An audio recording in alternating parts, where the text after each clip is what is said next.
Thank you for coming to the creative growth discussion. We're here with Tom and Lee, not of the music store. That was good, actually.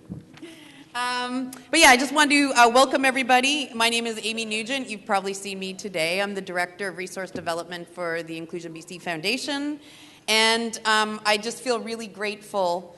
We all feel this way at Inclusion BC, to have this opportunity to meet and learn about this innovative art center that is based out of Oakland, California.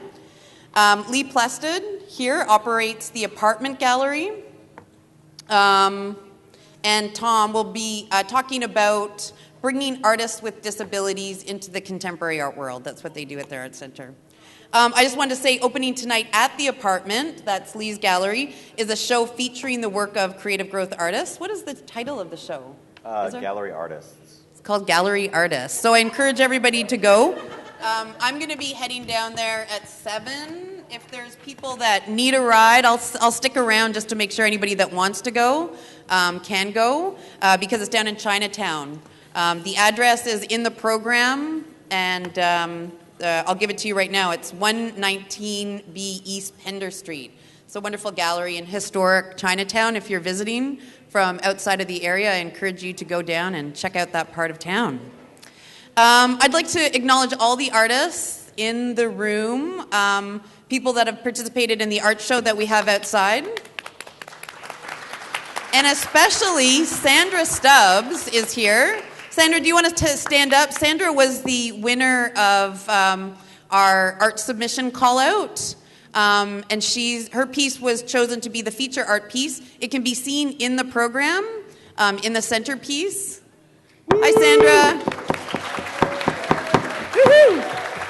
And we also create Alternatives Studio was kind enough to print us out or do a replica of the original artwork, which we've got featured in the gateway to the Trade and Community Fair. So, Sandra, excellent work. Thank you very much. We also have another special guest artist who will be joining us later, and that is Gareth Moore. He's an internationally renowned Vancouver-based artist who had a chance to visit Creative Growth and will join the conversation a little later. Gareth, can you stand up just so everybody knows you? I want to read Gareth's bio just because I find it inspiring, and I got it off the Canadian Arts site. But his practice is an enigmatic blend of exploration and pilgrimage, magic and myth, fact and fiction, whether walking city streets or trading his clothes from discarded ones, embarking on a Quixote-esque journey from France to Texas and beyond, or constructing and living in commune-style village for a year in Castles Park, Moore consistently challenges the intersection between the accidental and the aesthetic. His work is truly interesting. It really, for a lot of us, it shifts what we think art making is. He's a graduate from Emily Carr, and he's been working internationally for many years, including showing works at Wit de Wit, the Power Plant, and Documenta 13. And I'll just give some bios for Tom. He's the director of creative growth.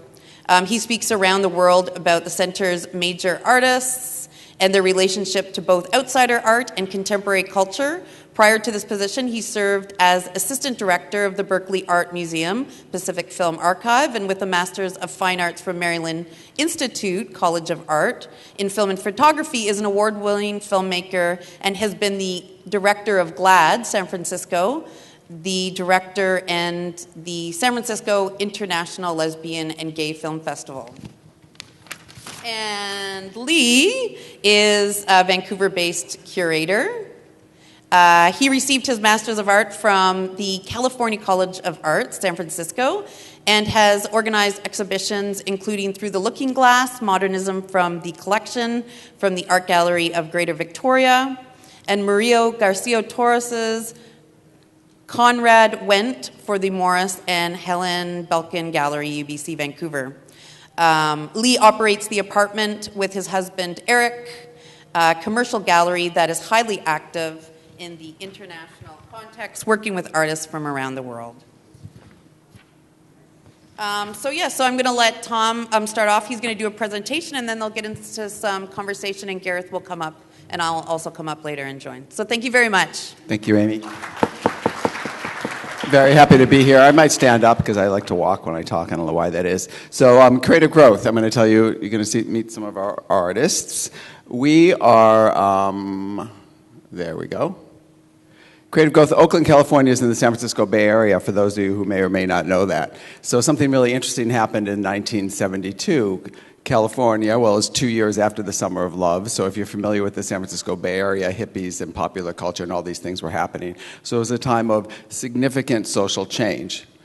The San Francisco Bay Area is also home to many of the really important disability rights advocacy groups that you might know of. I don't know if that changed the way that Americans with disabilities live in the American Disability Act. So all this stuff was happening.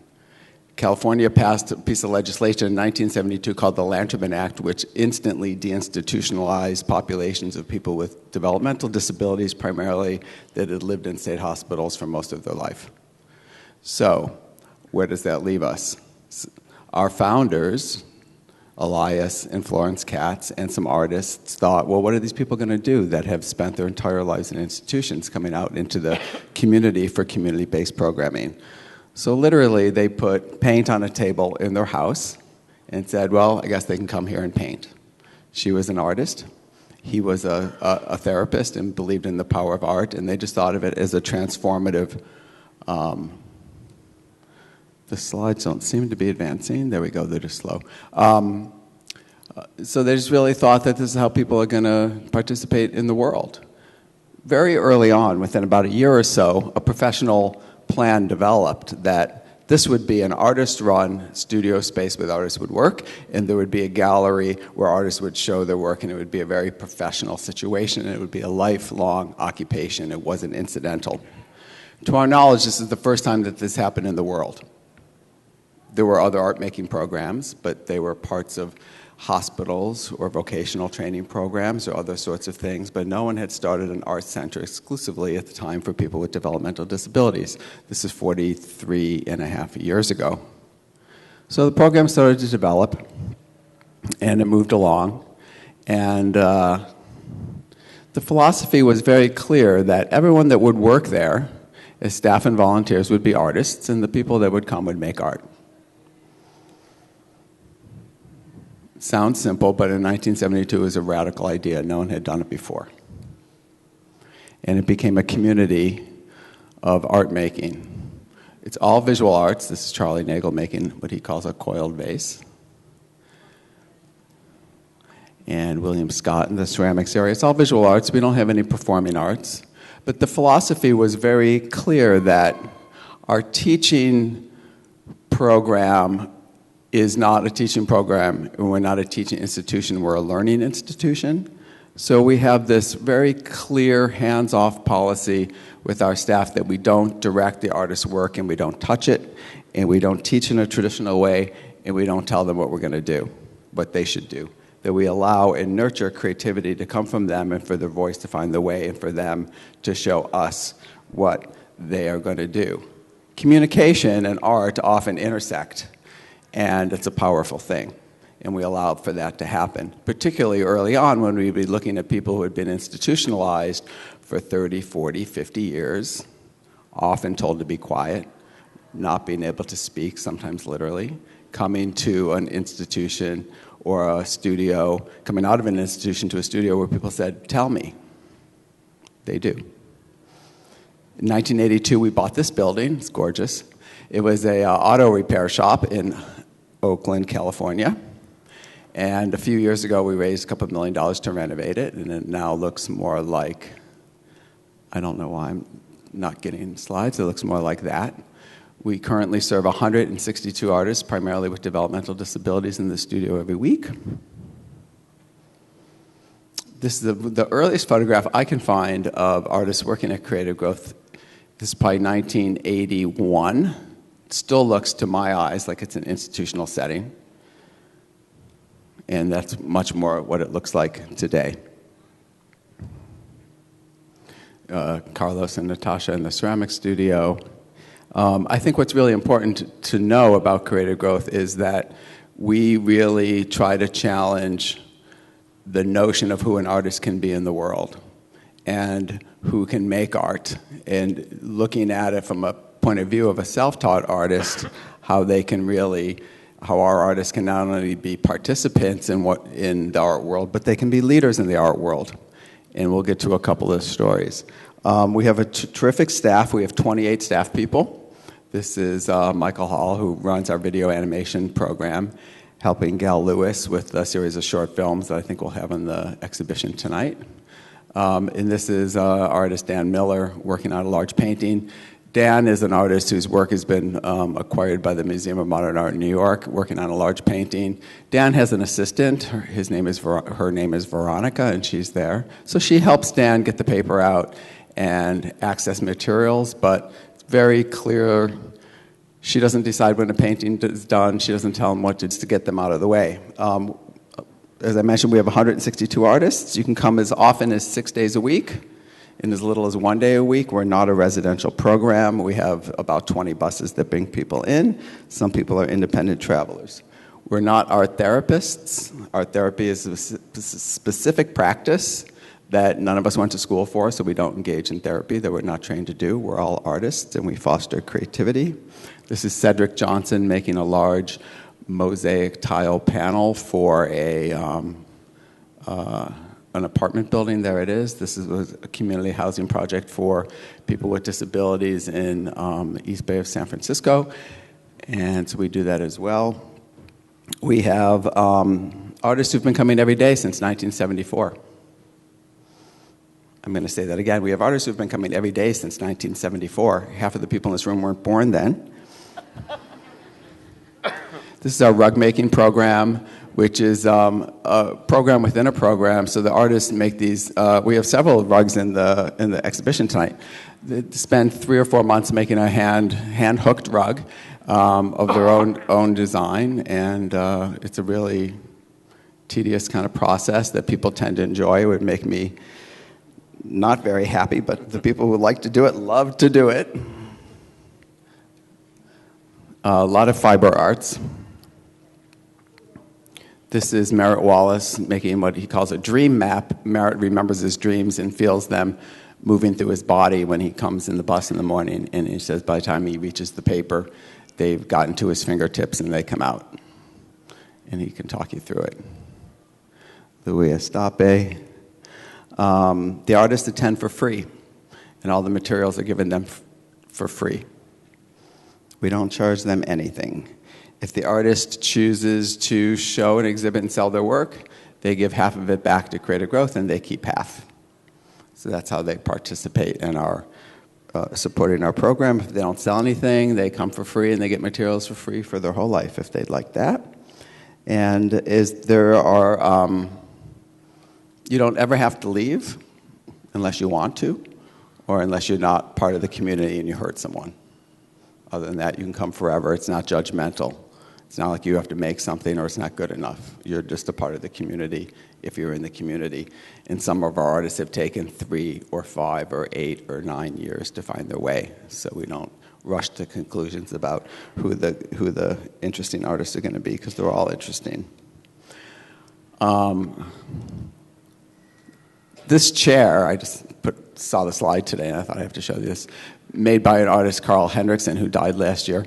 Carl was a man with cerebral palsy who worked in our program, and later in life he needed this chair to support his body, so he built it essentially on his hands and knees on the floor of the wood shop. It took him 3.5, almost 4 years to build it, and the tray said yes and no. When he lost his speech, he'd be able to point to yes or no to indicate answers to questions.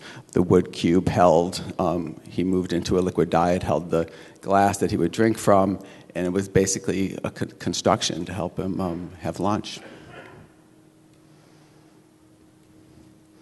This is collage work, we might talk about this later, by an artist named John Hiltunen, who replaces the heads of fashion models with animals because the models look happier when they're animals. And he always puts the landscape sideways. Creative Growth is proud to have the only 3 artists with developmental disabilities in the permanent collection of the Museum of Modern Art in New York, and that breaks the glass ceiling for everybody. And we can talk a little bit about later with Lee about how those things happen and what that means, but that's, I think, when Creative Growth started, or even 10 years ago, that probably wasn't really thinkable in terms of what was going to happen. But we really have, that's the level of achievement that we set out for our artists. It's not an occasional program. There's an artist named Ori Ramirez who just totally intrigues me. Her work is in the exhibition tonight. Ori has worked with us for 28 years, nonverbal, on the autistic spectrum, and has a whole series of people who occupy her life and thousands of pages of notebooks and drawings. This is our gallery in Oakland, which is right in the same building as the studio. We really like it to look professional. There's always an exhibition up, and it's our home gallery for our artists. Collaboration has always been a really important part of Creative Growth, which we'll talk about, but so are art openings. This is an opening in the gallery.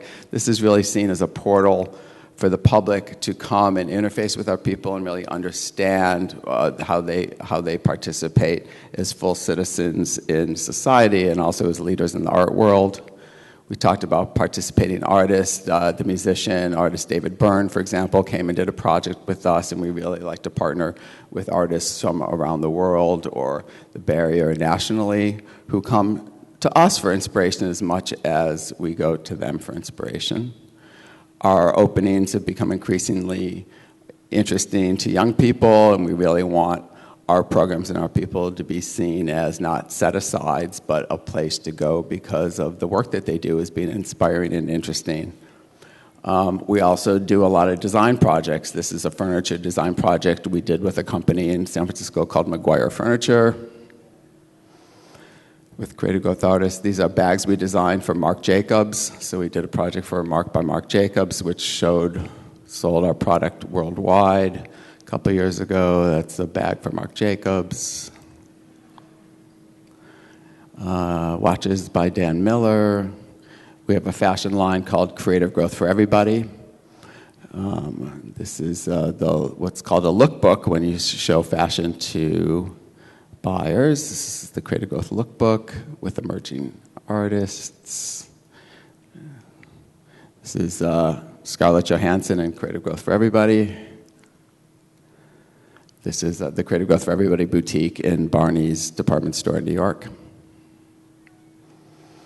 And we work with an underwear company in California where you can see how they take the original Creative Growth art and transfer it into what's called sustainable underwear, which I don't think I like that idea.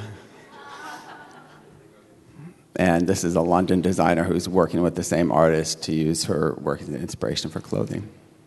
So we really see like fashion, design, merchandising as part of the dialogue and part of the art world. And we have an annual fashion show for artists who make clothing, which is kind of not miss event, and it's our annual fundraiser as well. And we model the artists who make the clothes model and professional models model as well. Everything is blended, which is part of kind of what we tend to do. We can talk about this later if any of you were interested in how art by people with disabilities often gets labeled. Here are some of the labels. And we participate in gallery exhibitions and art fairs worldwide. This is the Frieze Art Fair in New York with Creative Growth artists. This is the artist Dan Miller picking paintings with gallerists from Paris for a one-man show he was doing there last year. And we present the work this way. There's work on the wall in a gallery. It says Dan Miller. The art leads the conversation. Disability doesn't lead the conversation, but it's an important part of who the artist is. Exhibition. This is the work of Creative Growth's Judith Scott in a contemporary gallery in Tokyo a few years ago. Her story is compelling. We can talk about it later if you're interested. William Scott's work at a Chelsea gallery in New York, Andrew Edlin in January. This is Judith Scott's work at the Brooklyn Museum a few months ago, importantly in the Sackler Center for Feminist Art that owns the Judy Chicago dinner party. So Judith's work was presented here. She was being seen as an important female feminist artist of her time, and that was the leading dialogue around her work. Even though she had been institutionalized for 40 years, had Down syndrome, and was deaf, she was being presented as an important woman artist, which was important for us to have her work come first, because that was her sort of amazing achievement. We have some books. I'm going to finish with a quick story about one of our artists named William Scott, so you can see how really what it means to a person to come through creative growth, because that, when you see the whole process, you might understand more. So, and please know when I talk about the creative growth artists that I do with their permission. So if I talk about their diagnoses and their life situations, it's with their permission and their family's permission. William was born in a public housing project in San Francisco with a dual diagnosis. He's on the autistic spectrum, and he's also schizophrenic. And he grew up without sort of resources there, but he loved to draw. And this is how one person can change a person's life. When he used to go after school, and he was 15, and draw in the public library. And a librarian saw that he was doing this and said, "Oh, I know this place in Oakland," and gave him a bus ticket. And he showed up at our door when he was 17, and he's been with us for, 30 years now, working. William wants to change the world. And he's created something called the Relationship Social Friendship Society. And if you're somebody he likes, you get involved. You get invited, like Queen Latifah is in the society. And a whole series of people that William paints. This is his engagement party minister. She's going to make life happy, singles ministry. William's looking for a girlfriend, so he paints them so they can come true. When William's mother said, "William, if you keep painting Diana Ross, she's not going to be your girlfriend, probably."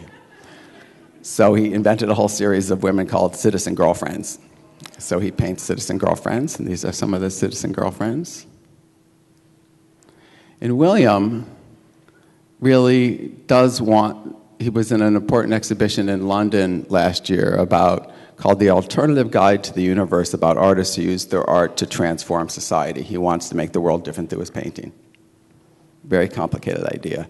And this idea of inner limits, toughest people. From working with William for 20 years, I've come to understand that inner limits is the spaceship, the rebirth of people that have died through drug violence and shootings. They get reborn, and they come back as these wholesome citizens. So tough people are now wholesome citizens. San Francisco is redeveloped into a beautiful place without violence. His neighborhoods get redeveloped. You don't often see artists who do architectural work and portraiture side by side, but he does. So this is his dream for his new neighborhood. He uses the ideas of Disney and Hollywood and Apollo to mean fresh and new and interesting. The past and the present collide for William. The old streetcars and the new buildings in his neighborhood coexist. This is a redeveloped map of San Francisco. William he draws the city from memory, and then repaints it, paints it out to make it the way he wants it to be. In here, he's reinvented the whole world. You can see Janet Jackson Caribbean Beach, and Martin Luther King Town, and Michael Jackson Land in California, Love State, all the countries he wants. And he has become the World Peace Planet Officer, so he ensures that people will have a good time there. And this is part of his partnership with his alter ego, the New Black Jesus, to make the world a better, friendlier place. William does this complicated painting. He does this interesting thing where he's taken himself back to 1977 when he was a teenager, and he's painted his life as happy. He's a successful basketball player and a popular guy in high school. William Scott becomes Billy the Kid. And he believes that if he goes back and repaints a historical moment, it will change history. And here, this looks like just like the hospital across the street here, San Francisco General Hospital, which he paints from memory, and the brick count is correct.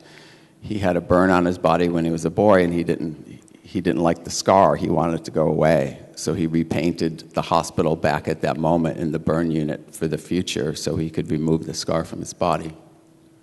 And then he draws it this way the next day. And he gets troubled because the scar doesn't go away, so he thinks maybe the painting's not good enough because it hasn't changed his life. But what he doesn't see is it has changed his life. This is him in an opening at a New York gallery called White Columns, which is, for 99% of the artists in America, a place they'd love to have a show. And William's life has changed there. There he is with his mother and sister and cousin, and he's earned enough money to bring them all there. So his life has changed. The last slide here, he painted this portrait of little Michael, he calls it, the morning after Michael Jackson died, and I think everything about William's work is here, or how we see everything that's about to happen to Michael Jackson already loaded in him. The past and the future exists in the crooked shoulders and the sad eyes, like everything that's going to be in his future is already there. And that became the cover of Modern Painters magazine. So William has achieved that level of success. So I know we have a couple of questions from Lee that we'll move to, and there'll be some time for discussion after that too. Thank you.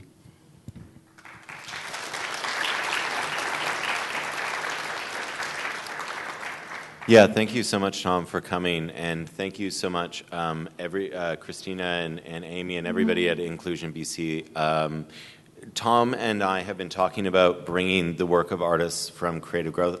Seriously, every time I come to this material, I get really emotional, so I'm sorry if I'm a little emotional. It really is such a deeply transformative space. I was first brought to creative growth when I was doing my master's in San Francisco, and I was a changed person. The way that they create an atmosphere that allows a freedom of expression, an exploration, and equality is something that's unmarked anywhere else in the art world. I just think that it's absolutely exceptional.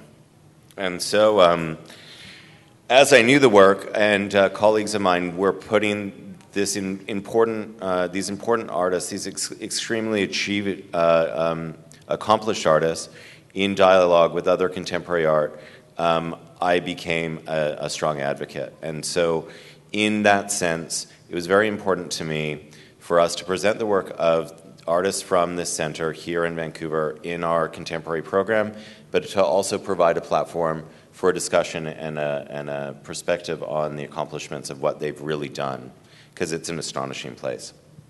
So Tom and I are going to have a bit of a conversation with some questions that we both looked at that I think will further give a further breadth and understanding to just what they do.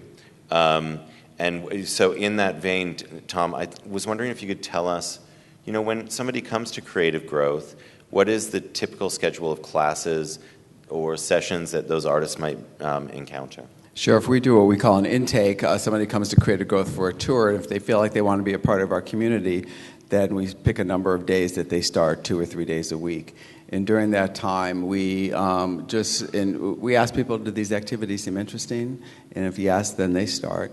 And the course plan is simple. We just engage as many different media as possible. So you'd have something with work on paper, something where you maybe fiber or clay, and really expose people to a range of tactile expressions in media. And then we just help evaluate how that moves. And sometimes it's really not maybe 3 or 6 months before we even have our first evaluation with staff.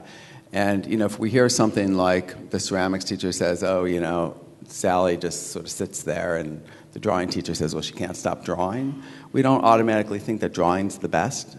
We think that maybe the clay is too cold, or she doesn't like to be by the window, or she doesn't like who's near her. So we don't really try to jump to conclusions. We just try to keep all the paths open and move forward and let the person find the way in the most comfortable way for them. So, and which leads directly into my second question, which is, in the exhibition that we've organized, and it was something that I have always found fascinating, we wanted to show all of the different mediums that people work with, that they have facility with at the studios, and so that's represented in the exhibition. And it does seem like people do kind of specialize at some point. How is this identified, and how do you then provide them the opportunity to follow their interests? We call our artists, because of our licensing agreement, we call our artists clients from an administrative point of view.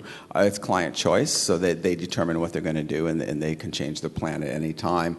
We encourage people to have a diverse experience, but if somebody really wants to focus on something, they can. So we don't overly direct that, but we really try to make sure that people aren't just taking a path of easy resistance. Of the 162 artists, really only about 10 only do one thing. Most are very engaged in multimedia of some sort. So when somebody's working and they've made some work, and you're organizing an exhibition for the gallery, how does that work enter into exhibitions? How does the artist decide if it's done? How do they choose a title, especially if they're nonverbal?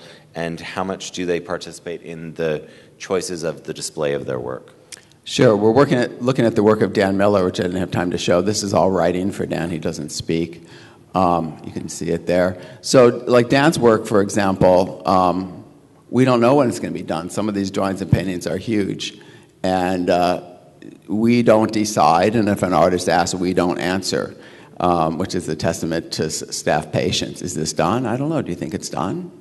And in the case of artists that work, we've seen artists overwork a piece or ruin it to our point of view, but we really just try to let them finish. So when they're no longer working on it, it's done. So that's how finishing happens. And then when the work gets done, let's see, 162 people working 6 days a week, we don't really have much art. There's only 1,000 things a day that get made. So we try to organize those into a variety of folders, and the artist and the staff person who considers something particularly interesting does a first sort of round of triage, and we sort of start to sort those into more interesting. And then we, as a team, start to pick work from that for the gallery or for different exhibitions that come up.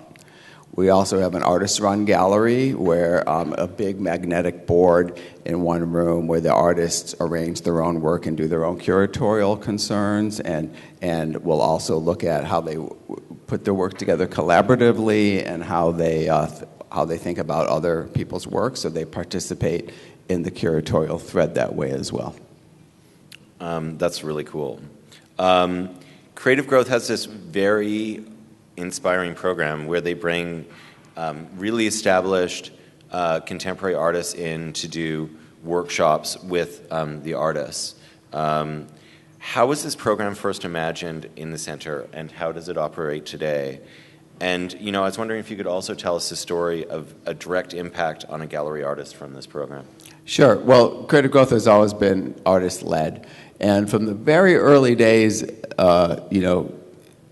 Bay Area artists like, for those of you from the Bay Area, like Joan Brown and Mark DeSuvero and these kind of people would always come to Creative Growth and work just because they just thought it was really inspiring, and they just really reminded them of why they were an artist, and all the gobbledygook of gallery world and stuff didn't exist there. So we've always had artists coming. And now we have a more formalized visiting artist program where our artists from around the world, from the community, apply to come in with a project idea, what they want to do with our artists. And staff and artists together decide who's going to come in and do that. The artist that you saw that did the collage with the animal head, for example, his work is phenomenal. That's thanks to Canadian artist Paul Butler from Winnipeg, who came with the Royal Art Lodge people. And they do something called a nomadic collage making party, which they did there. And John really developed that style and has worked on it since. And he just won the Tiffany Jewelry Store Award this year for a Tiffany Award for Emerging Artists. That's absolutely, a Tiffany Foundation Award, which is like a super prestigious international award, which is really exceptional. We're coming close to time, so I'm going to sort of push through some of these things, and I'm going to juggle this question because you mentioned this a little bit, but how do you actually price the work, and where does that money go?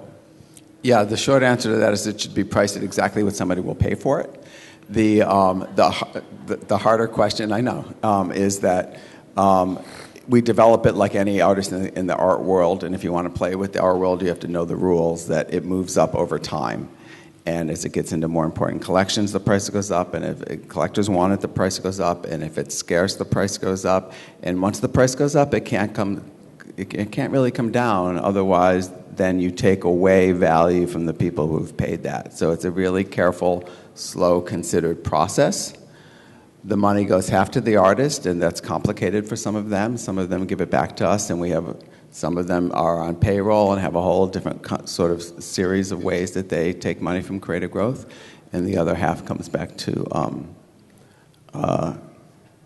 creative growth. Dan Miller paintings, he's typing as well. Dan Miller paintings are like $14,000, $15,000 now. Judith Scott sculptures that we saw are $60,000. So it really, and there are things in the gallery that are $5 and $10. So there's really a whole range of impacts on the finances. Well, creative growth has become so incredibly famous, I think largely because of how inspiring it is for people. But you've gained these great fans. You mentioned the Marc Jacobs project that you did. I know that the photographer Cindy Sherman is a large collector of creative growth work. I want to get the phrasing of how I said this properly. How did these people get to know this work, and how do they continue to participate with the artists and the program? The thing that's interesting in terms of like famous artists who collect creative growth work is that they get interested in the process. Creative growth is a very process-based place. And for when artists that have big careers come to creative growth, there's this moment of breathing again when they say, this reminds me of why I'm an artist, and I don't have to think about money in my gallery and all those other things. And they sort of sit down and work. And it's that's the moment for all of us. It's all about artists working together. I wanted to ask this one last question before we invite people up, because I feel like it's relevant to the people here. But as I was saying, from my personal experience, creative growth has this incredible atmosphere of collegiality and sharing. It's really an astonishing place. People there are engaged with their work, well open to conversation and collaboration. Often people are eager to share it when you come into the space, and really confident about articulating their project, more confident than some MFA students are that I work with. How does your team work so diligently to sort of support this type of near utopia? I think that was maybe something that people here might be really able to use. We have a very talented staff, 28 staff people who work with our artists and 40 volunteers, so there's a lot. And the common language is art. So for artists to work in an arts environment, which is supportive and non-judgmental, is a privilege. So it's exhausting for our staff often to deal with the issues around is it done, is it not, and all that kind of thing, to really foster creativity. Teaching is an exhausting thing, especially when you're not allowed to teach. So it gets hard, and I think that at the end of the day, people see how it transforms lives. And we're all always amazed by the breathtaking quality of the art, and that's where the energy comes from. Well, on that note, I'd like to invite Gareth Moore and Amy back up to the stage to just have a sort of slightly larger conversation with us. A friend suggested that we invite Gareth, who's an artist that I've known and respected for a long time, and he transforms everyday and mundane material in assemblages, which when you look at them, communicate all of this deep poetry about the basic things around us every day. And so when he had said that he had gone to creative growth and was moved by this art, I had a sense why, because I feel like there's such great personal questions in the way that you deal with the material that we all have in everyday life. And so I'm excited that you can be here with us today. Yeah, thanks. It feels very strange speaking into this device. But yeah, thanks. Yeah, we'll try to be more of a circle here. Anyways, I thought that we welcome your observations and questions that you might bring to this discussion. Okay. I'll just speak of my experience. So I went to Creative Growth last fall when I was passing through the area, and friend and fellow artist over here, Coulter Jacobson, suggested we go by there, and I think we ended up spending probably 2.5 hours inside the studios, which are, the photographs don't do justice to the complete saturation and abundance of amazing work. You literally can go through racks of drawings, and those will take up, you could spend a day doing that, it feels like, depending on your, I guess, desire for looking. And the interactions with people is quite incredible. The eagerness for people to want to share what they're doing, I found very interesting and quite different to how I experience maybe doing studio visits with other artists in the world. The way of communicating, I guess, showing work. I'm not sure how to finish this sentence. It is such an incredible moving place, and I think the reason that, and this is maybe a point, because I also know Amy largely from the art world because she's worked for the Western Front and the Banff Center, and that's where our conversation takes place, is that what ends up being expressed in these great works of art are these very human issues. With Ari Ramirez, there's a lot of desire, cupcakes, sex, anything that she can't really access in her own life, she can kind of experiment with in her drawings, and this utopia. So all of these ideas that are real human questions are often the subject of contemporary art. And through this program of facilitating these works, we're able to kind of, the artist can accomplish very sophisticated forms of communicating these very human and shared perspectives. Yeah, absolutely. I feel that I have more in common with a lot of the artists working in a space like Creative Growth than I do with a lot of the artists that I'm showing with in exhibition spaces around the world. And I don't know why that is. It's hard to say, but there's definitely a lot of, I feel, greater inspiration and a different process of filtering. I don't know what it is.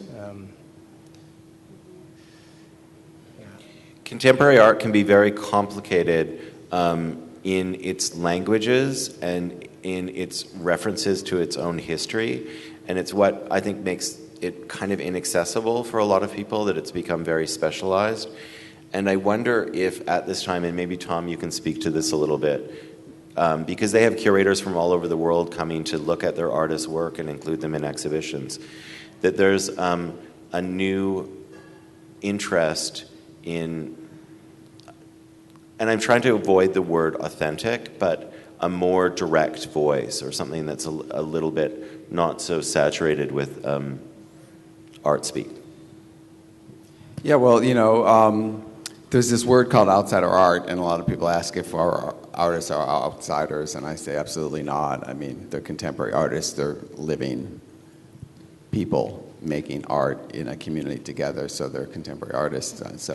But outsider art has become kind of trendy right now, and I've been thinking about the self-taught artists and creative growth artists sort of gaining interest. We live in a world that's mediated increasingly by screens and by relationships we don't have and communication styles that are gone. And you come to creative growth and you see the work, and it's this immediate, visceral, hit you over the head communication style that isn't taught, that everyone can respond to. If you come into the gallery, you're not going into a white cube gallery in New York where people are rude to you and you don't know what questions to ask. You're coming to look at things that move you, or that are interesting, and there's no right or wrong. And I think that's kind of not the society that we live in right now. We don't have a lot of those experiences, and I think that's really fresh. And that's and I also like to think that we're looking at, I think artists with disabilities and creative growth artists will be seen as important cultural participants in our era right now, and will be the artists of our era. And I think if we think about, I know this isn't very much an art crowd, but if we think about 1880s in Paris, who were the artists of their time, you'd say the Impressionists, they kind of weren't the artists of their time. They're the artists of our time. I mean, they're our artists for that time when we look back. They weren't embraced necessarily then, and I think our artists are leading the way, and I think it's changing the whole dialogue of who can be a participant in society, new ways to hear voices. I mean, if we think about people on the autistic spectrum, what is it like to have that experience? I mean, Dan Miller is showing that to me in his drawings for 30 years when he draws it, and I think that we're interested in those perspectives. Just quickly before we open the floor to some of your questions, one thing that I know in my own life is how deeply being exposed to the work of the artists at Creative Growth has changed the way that I view art.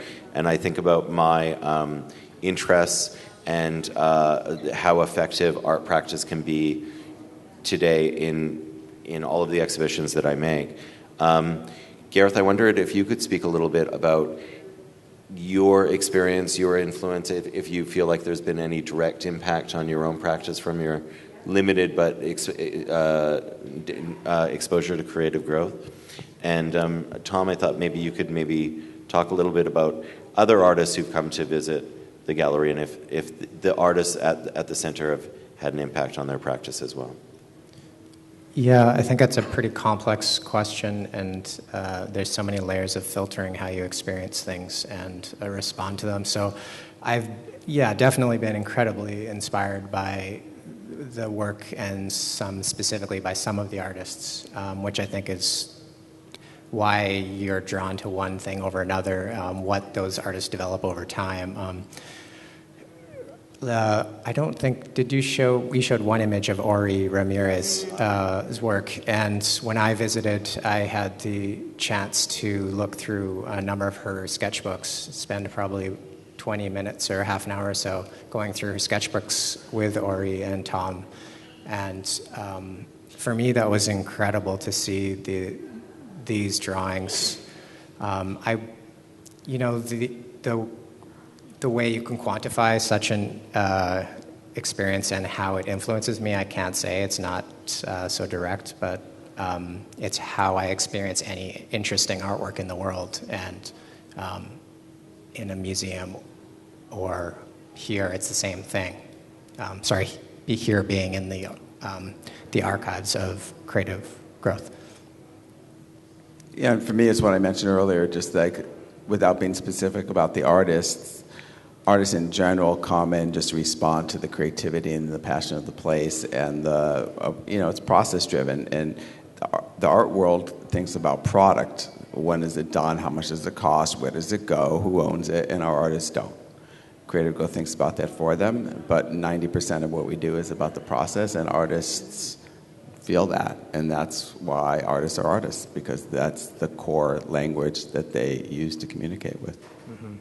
Can I just direct a question? When you were talking about history, which I thought was interesting, of the space and looking back from the future, I was thinking earlier, is there an archive and a collection at Creative Growth of artists? Yeah, we're not a collecting institution, but we keep work by everyone that's ever worked there.